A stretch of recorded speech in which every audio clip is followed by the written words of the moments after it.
El Señor esté con ustedes. Y con su espíritu. Lectura del Santo Evangelio según San Mateo.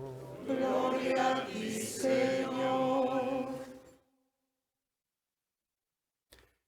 En aquel tiempo Jesús fue conducido por el Espíritu al desierto para ser tentado por el demonio. Pasó 40 días y 40 noches sin comer y al final tuvo hambre. Entonces se le acercó el tentador y le dijo: Si tú eres el Hijo de Dios, manda que estas piedras se conviertan en panes. Jesús respondió: Está escrito, no solo de pan vive el hombre, sino también de toda palabra que sale de la boca de Dios. Entonces el diablo lo llevó a la ciudad santa, lo puso en la parte más alta del templo y le dijo: Si eres el Hijo de Dios, échate para abajo, porque está escrito, mandará a sus ángeles que te cuiden y ellos te tomarán en sus manos para que tu pie no tropiece en piedra alguna. Jesús le contestó: También está escrito, no tentarás al Señor tu Dios. Luego le llevó el diablo a un monte muy alto y desde allí le hizo ver la grandeza de todos los reinos del mundo y le dijo: Te daré todo esto si te postras y me adoras. Pero Jesús le replicó: Retírate, Satanás, porque está escrito, adorarás al Señor tu Dios y solo a Él servirás. Entonces lo dejó el diablo y se acercaron los ángeles para servirle. Palabra del Señor. Gloria a ti, Señor Jesús.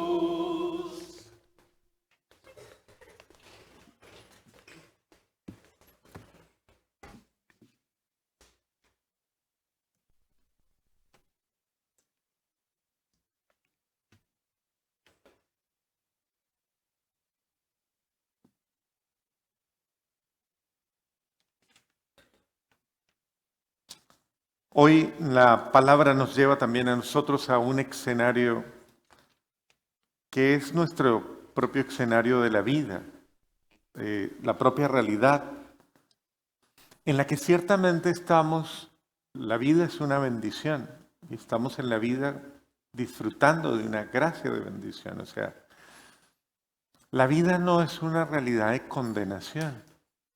Alguien podría de pronto tener criterios sobre lo que ha sido su vida, lo que ha sido su historia, y podría haber tenido experiencias difíciles, experiencias dolorosas, experiencias que han demandado mucho de sí mismo, pero no por ello podemos terminar diciendo que la vida es lo peor, o que la vida es una desgracia, o que vivir es una maldición. Creo que el mismo don de la vida nos ha regalado muchas oportunidades para uno poder por sí mismo, descubrir y valorar la belleza de la vida. Ahora, la actitud con que hemos asumido esa vida, tal vez la disposición interna con la que hemos asumido, es la que hace la diferencia. Puede que haya muchos momentos en los que no hemos sabido procesar lo difícil de la vida. Entonces quedamos muy resentidos, quedamos muy dañados, quedamos muy heridos. Tal vez quedamos manejando mucho odio, mucha rabia, y quedamos manejando muchas situaciones muy difíciles. Y tristemente esto puede hacer que nosotros como que perdamos verdaderamente una visión acertada de lo que es la vida y de lo que es vivir, porque no hemos sanado, porque no hemos superado, porque no hemos perdonado, porque no hemos hecho el ejercicio de poder reconciliar en mi propia historia todas las cosas. Es decir, no hay absolutamente nada que no pueda ser superado, sanado, en ese itinerario de la vida. Absolutamente todo se puede sanar, perdonar, superar en virtud simplemente de una razón.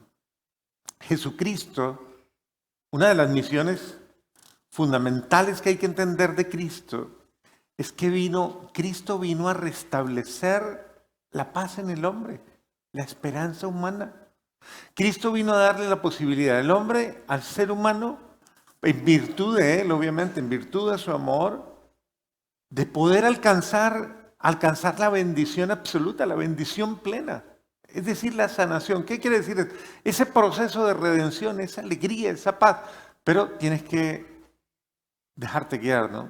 Dejarte guiar por el Espíritu de Dios, dejarte guiar hacia Cristo y poder de alguna manera cristianizar todo tu ser, tu mente, tu espíritu, tu alma, tus sentimientos. O sea, eso implica cristianice hasta su lenguaje. Porque hay gente que tristemente la gente se dice, yo creo, y se dice muy católica o muy de ritos católicos, pero su forma de hablar no expresa su cristianismo. Su forma de hablar expresa que es una persona que no tiene fe. ¿Por qué? Porque al hablar tiene contextos muy negativos o tiene contextos muy de mucho dolor, de mucha herida, de mucha rabia, de otros de mucha ira, otros de muchos sentimientos como de inconformidad con la gente, con todo. Y cuando eso se revela es que algo no está sano, es decir, no está cristianizado, no está sano, no está llevado a Cristo, y cuando Cristo no ha tocado esa parte del ser de esa persona, pues eso tristemente, si yo no le permito a Cristo actuar en mi vida, pues Él no va a poder ayudarme. Ese es el sentido incluso hasta la terapia de la confesión. Cuando una persona lleva su vida a la confesión, cuando la lleva precisamente al confesor, el confesor es una persona que le ayuda precisamente a sanar, a hacer un proceso de sanación, un proceso de perdón, de reconciliación. Es decir, desde el amor de Cristo, desde aquel que me quiere ayudar, yo comienzo un proceso de sanación. Hay muchas familias que reclaman ciertamente un proceso de sanación, lo reclaman, lo necesitan. ¿Por qué? Porque pues se han cometido errores, todos cometemos errores, todos tenemos procederes desafortunados.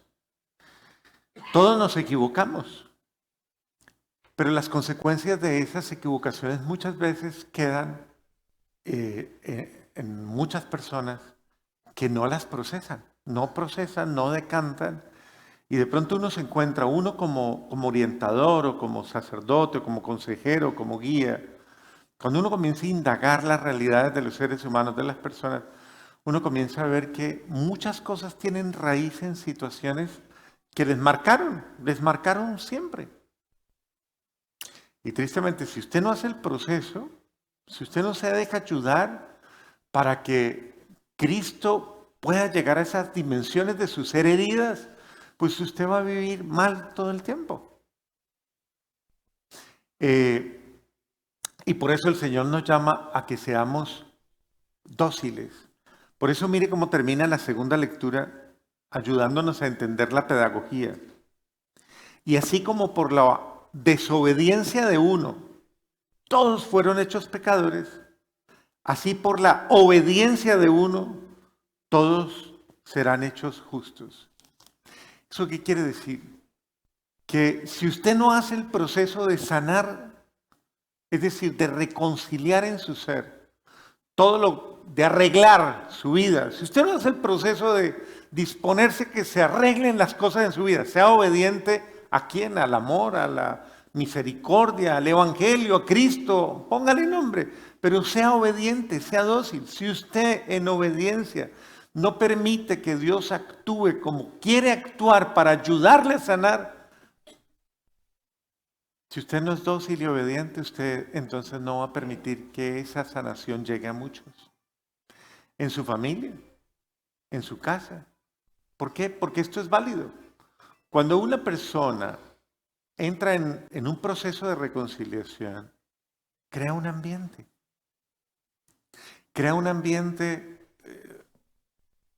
Se crea un ambiente de disposición de disposición a la comprensión, de disposición a la acogida, a la apertura, a la consideración, a la justificación y por ende al perdón. Cuando una persona no entra en criterio de reconciliación, sino que entra en criterio de confrontación, en criterio de rebeldía, de rabia, de dolor, de resentimiento, esa persona predispone todo el ambiente para que haya división, para que no haya cercanía. Entonces, usted está llamado a serle obediente al único que genera armonía, o sea, séale obediente al Espíritu de Dios que le lleva a usted a vivir en armonía. Ahora, el tentador, veamos la situación del tentador. El ser humano está llamado a vivir en paz consigo mismo y en paz con los demás. A vivir bien, a vivir en unidad, a vivir incluso tranquilo consigo. Cuando una persona está en paz consigo misma, cuando su ser interior está integrado, o sea, está bien, está en paz.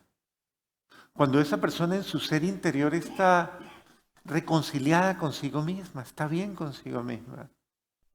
Y esto es importante tenerlo en cuenta porque hay muchas veces hay situaciones en que la gente su problema no es realmente con las otras personas, tiene un problema consigo mismo y lo tiene que tratar. Que está inconforme con su vida, está inconforme con su realidad, está inconforme hasta con la familia que le tocó, está inconforme con muchas cosas. Le molesta, incluso no acepta. Cuando una persona está en esos conflictos, está dividida.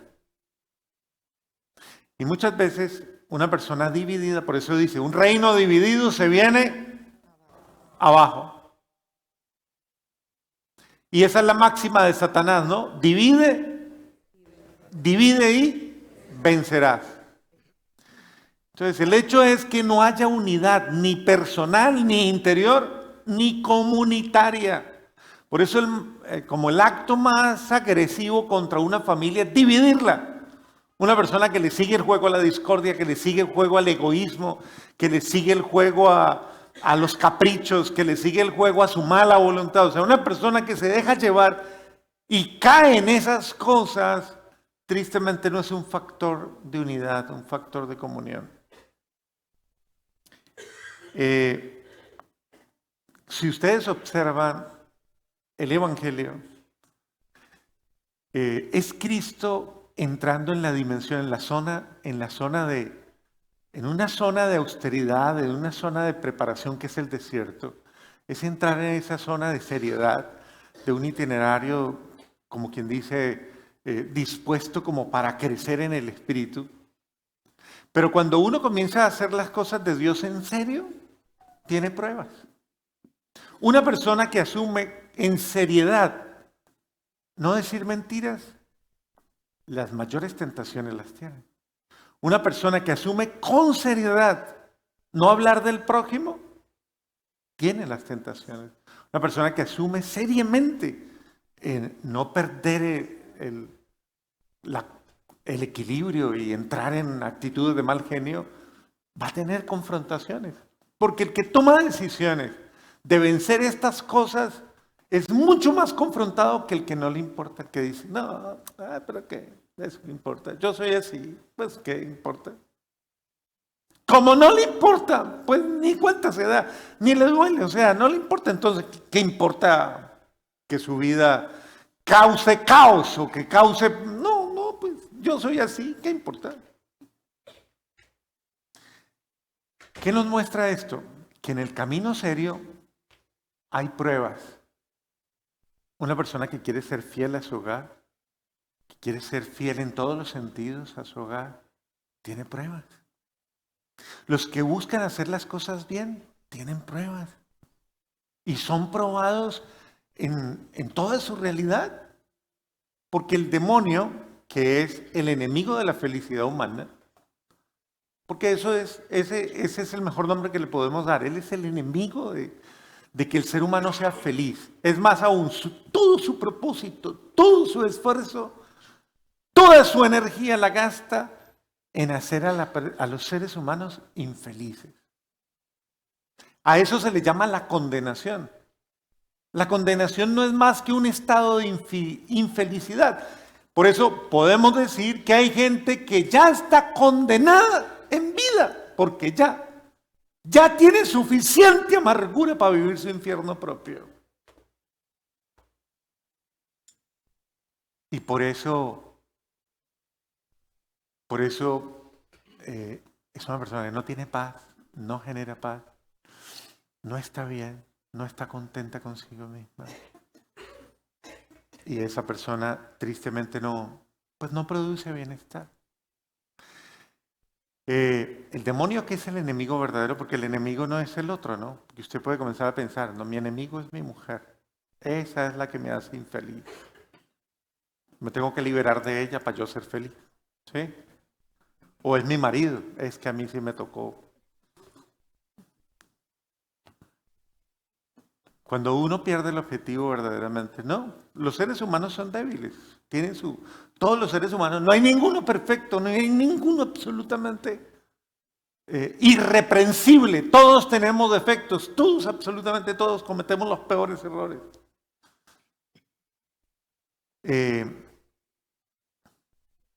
Pero eso no quiere decir que seamos malos, ¿o sí?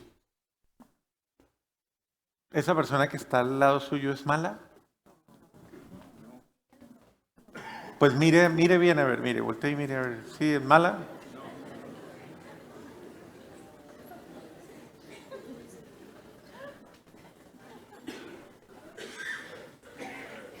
Yo pienso que esto es importante tenerlo en cuenta. No es que la persona sea mala, la persona no es mala, pero es débil, pero es frágil, tiene debilidades y tiene puntos vulnerables, puntos serios en los que puede ser atacado, en los que puede ser violentado de alguna manera. Y como todo ser humano todo ser humano a prueba puede fallar, ¿o no? Si no se sostiene bien. Entonces nos ponen el texto del Génesis, ¿no? Y nos ponen un contexto bastante serio, Adán y Eva. Y nos ponen el diálogo de la serpiente con Eva, que es un diálogo, claro, es un diálogo demasiado delicado. Y que nos va mostrando el contexto de cómo uno muchas veces dialoga con el mal. Uno habla con el mal, entra en conversaciones con lo malo y cae en las artimañas del mal, en la trampa del mal. El demonio, el mal, lo malo, en todas sus formas, en el caso de las tentaciones de Jesús en el desierto, asume la forma de la tentación del tener como una máxima.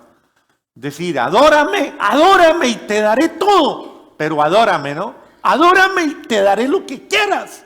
¿Cuánta gente no le ha vendido el alma al diablo? ¿Cuánta gente no ha vendido hasta su propia madre? ¿Cuánta gente no ha entrado en problemas con su familia? Viven peleados con sus familiares por la herencia y por miles de cosas. O sea, el tener puede llevar al ser humano en la ambición, en la avaricia, en todo eso puede llevar al ser humano a que se pierda. Son las tentaciones propias que está. El poder, obviamente, ¿a quién no le gusta ser reconocido, ser admirado, ser tenido en cuenta, ser valorado, incluso ser... Ese es un principio que incluso en un principio no es malo. Pero cuando esto se va convirtiendo en una situación obsesiva, ¿cuánta gente pasa por encima de la otra? No le importa pisotearla, no le importa atropellarla, maltratarla, imponerse, porque lo que importa es su ego personal, su yo, su forma de pensar, de creer. ¿Y qué importa? Y no me bajo, y no me humillo, y no me abajo, porque lo que importa es lo que yo pienso, lo que yo creo, lo que yo digo, lo que yo... Y esa tentación yo creo que la tenemos todos, absolutamente todos. Y la tentación del placer, pues, obvio, en esa dimensión desmesurada, ¿no? Hay mucha gente, y en eso también actúa el mal, ¿no? Entonces no es suficiente poquito, sino es dejar esa insaciable actitud por la cual genera esa insaciable actitud de buscar y de querer complacerse más allá. Entonces hay gente que tristemente no modera esto, no retiene, entonces quiere tener de alguna manera, y todo esto se combina, ¿no? Mucha más complacencia y tal vez mucha más, como dice, experiencia placentera, incluso comprometiendo su dignidad, su honra, su lo que sea, por encima de lo que sea. Entonces ahí entra el comercio humano, la manipulación, la utilización, todo eso que es un mundo tan horrible y tan feo, en el que simplemente se cae en una trampa terrible en la que se usan los unos a los otros y se abuse por el solo placer de tener, de poder y de complacerme en mi ego personal. Todo eso se junta y es terrible. Entonces, Dios no quiere, es decir, Dios no es el que tienta al ser humano, Dios no. Pero todo en la vida, en este contexto de vida, está sometido a la prueba. De hecho, si usted es una persona que le gusta hacer las cosas bien, usted demanda control de calidad, ¿o no? Usted pone a prueba las cosas para darse cuenta si están bien o no están bien, ¿o no? Eso es una dinámica absolutamente de todo. O sea, todo lo que se supone que tiene capacidad, consistencia, que debe ser bueno, pues tiene que estar a la altura para pasar la prueba. Entonces usted pone a su marido a prueba, usted dice, vamos a ver si me falla. Entonces lo deja un mes solito. Claro, lo está vigilando por las cámaras, le pone GPS, todo eso, pero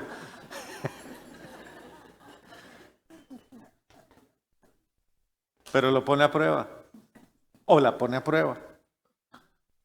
Y se espera que la persona esté tan clara en sus criterios y tan convencida de lo que, aunque esa persona tenga situaciones en las que ella pueda decidir contrario a la felicidad mutua, siempre decide a favor de salvaguardar esto sin caer en la fantasía.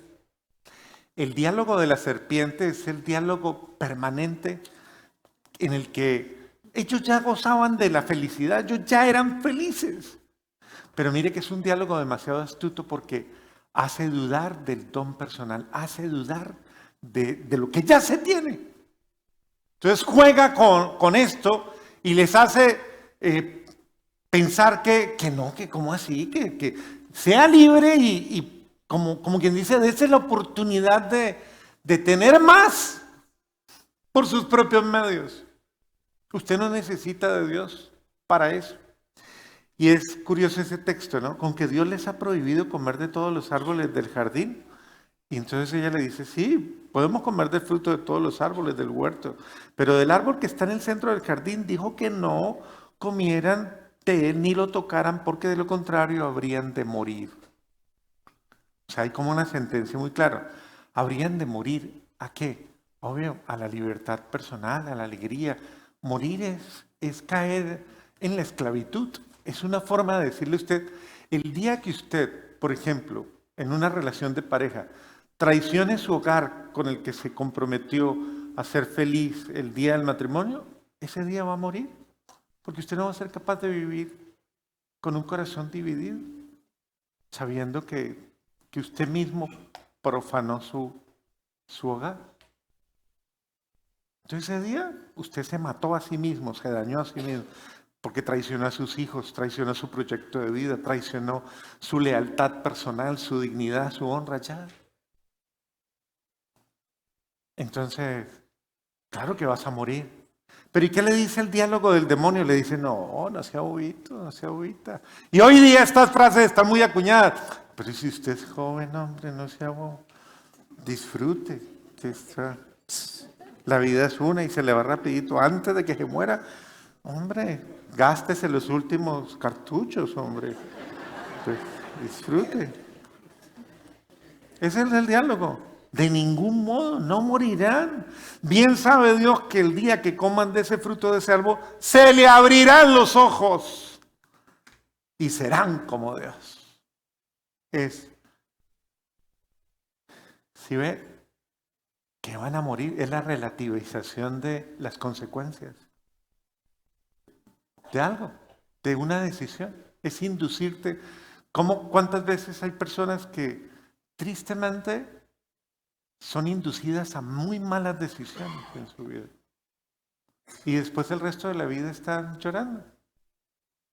Están tristes y se dan contra los golpes contra sí mismos. Es el caso, por ejemplo, de la gente que aborta a sus hijos. Eso es un caso muy doloroso porque el consejo que le viene en la desesperación es: nadie sabe nada. Líbrese de los comentarios, líbrese de los problemas de su familia, líbrese de una carga, líbrese. Nadie, además ahí no hay nada. ¿Quién le ha dicho que ahí no hay nada? Tranquila, tranquila. Quítese el problema. Bien sea por la pastillita del día después, úsela, que eso le da tranquilidad inmediata. Tranquila. O úsela cuando ya, ¿qué importa? En cualquier parte del proceso, quítese el problema de encima. Como decían en estos días que aprobaron un aborto en mi patria,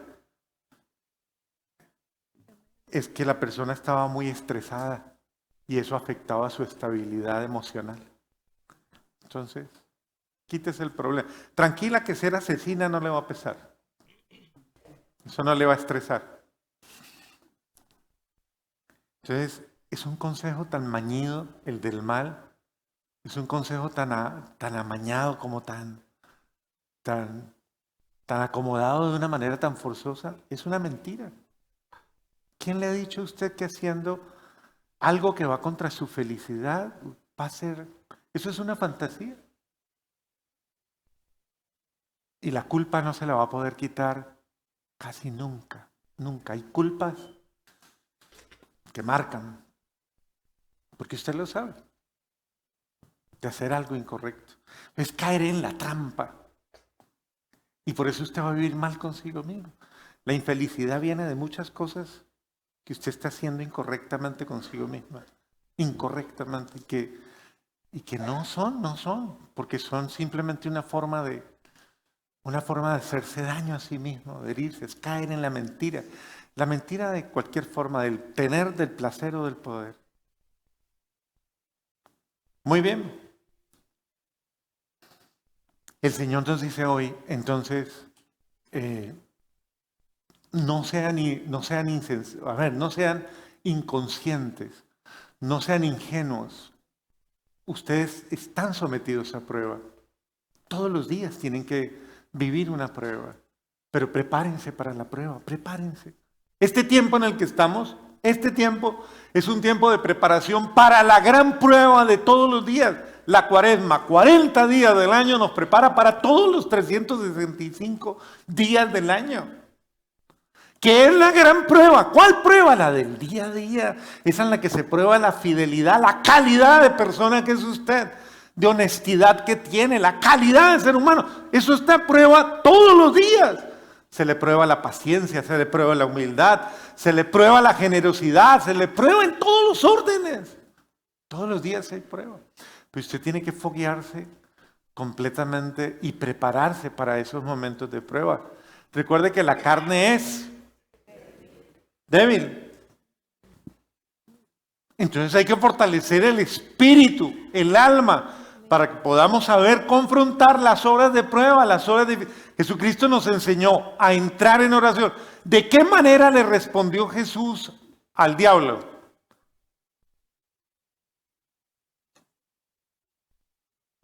Invocando la palabra de Dios siempre. Está escrito, está escrito. Siempre invocando la palabra de Dios.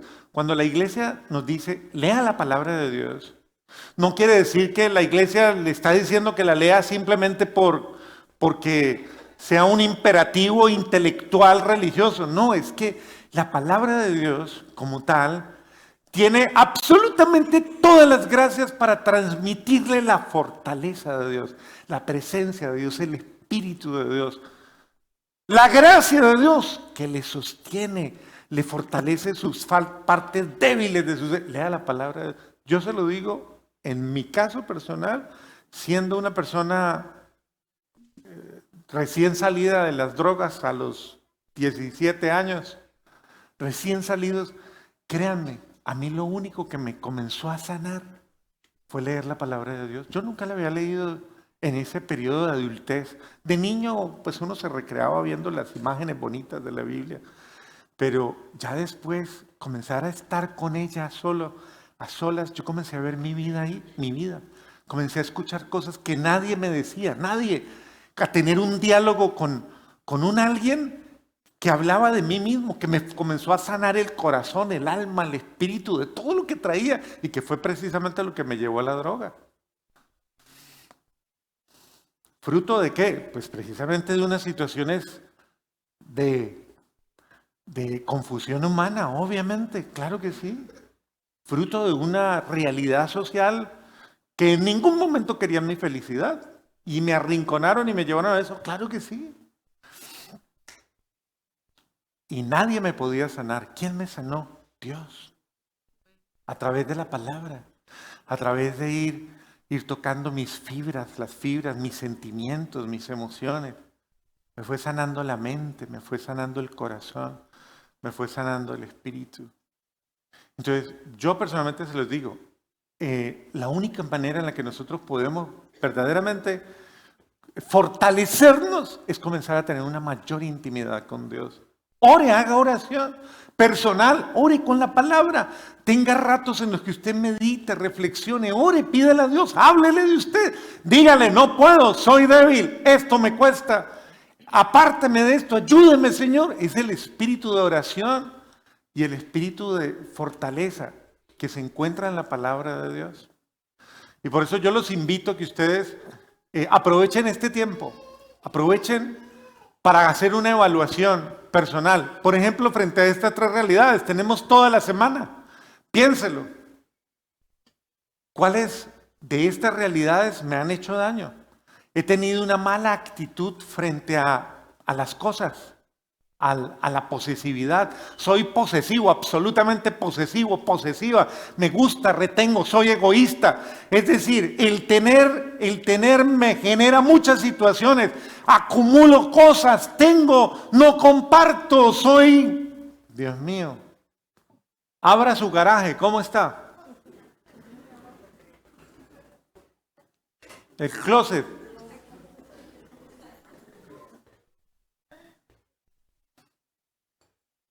¿Cuándo va a comenzar usted a desprenderse? Despéguese, suéltese. Hay cosas, por ejemplo, que usted le podía donar a su suegra, a su nuera, a su...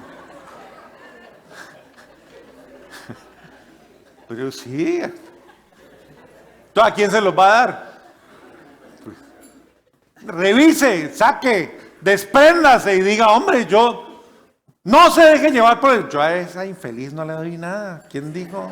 Esa desgraciada, esa... Para que después me critique y diga cosas de mí. No. Igual, cada uno de nosotros.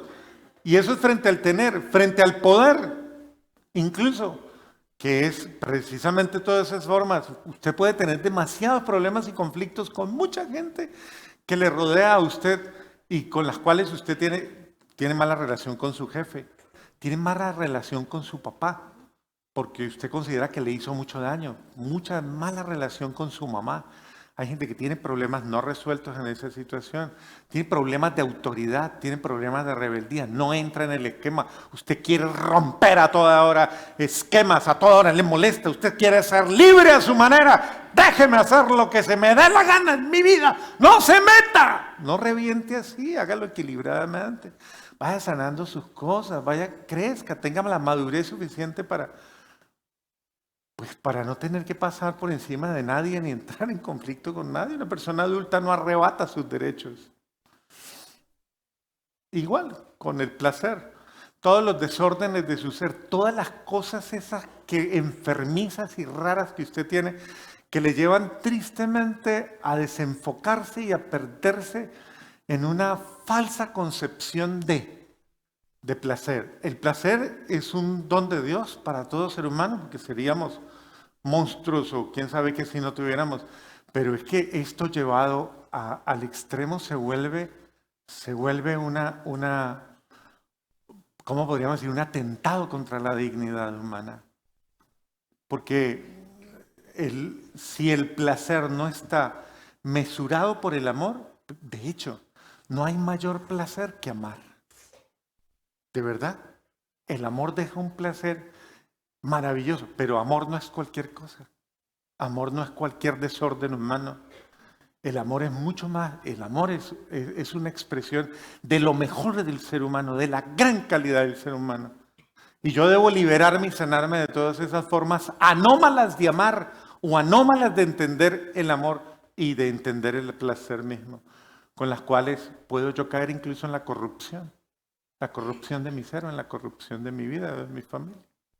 Entonces, creo yo que tenemos suficientes elementos para comenzar una seria reflexión durante este tiempo de Cuaresma, pidiéndole al buen Dios que nos fortalezca para que no perdamos lo que estamos, no perdamos ante todo la unidad, la armonía, no perdamos el proyecto que tenemos. Tenemos un proyecto de vida, debemos cuidar. Y aunque haya tentaciones, debemos cuidarlo, incluso de nuestras debilidades. Cuidar el hogar, cuidar la familia y cuidar nuestra felicidad. Amén.